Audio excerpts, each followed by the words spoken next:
Lives being affected by this as they try to just move forward and focus on the new football season.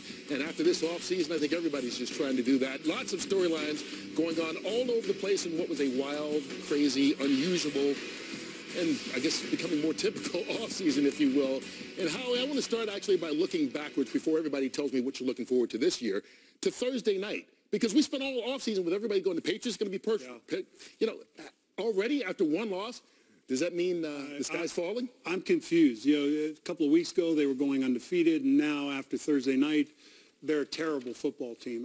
It's confusing. It's absurd. Both viewpoints are absurd. You know, obviously, as Bill Belichick mentioned, there were a lot of areas of concern that needed to be corrected.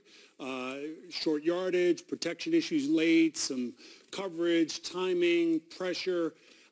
I think all those things are fixable. A lot of those things are fixable. The two areas that concern me about the Patriots, one is the slot receiver.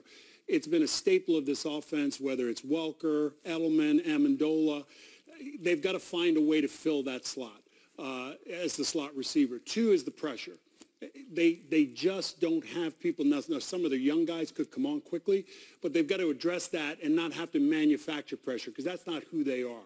This team you saw Thursday night will not look like the team in week 2, week 5, and hopefully for them, week 19. Well, you know, you're right. If anybody can make an adjustment, it's the Patriots. And I think there may be an unrealistic view of the Patriots from the success they've had over the last few years. But the one I'm looking forward to are the Oakland Raiders. This seems like, well, the Oakland Raiders, as you like to say. Preach! But, you know, the thing I'm looking forward to with the Raiders, since they announced their move to Vegas, a lot of people have been focusing more on that instead of on this team. The team does have their problems. Their defense could be their Achilles heel, but you do have Khalil Mack. You have Vander Doss, who's this young rookie from UCLA who's going to shore up the interior of their defensive front. But when you have David Carr, a healthy David Carr, and this team would have gone a lot further, in my opinion, had he not been hurt last year. You have Amari Cooper, and then you have Marshawn Lynch, who hasn't played in a year, but if he's anything near what we've seen in the past from Marshawn Lynch, I think the Raiders have a team that everybody's going to be talking about later on in the season. Michael, every year there's surprises, you know,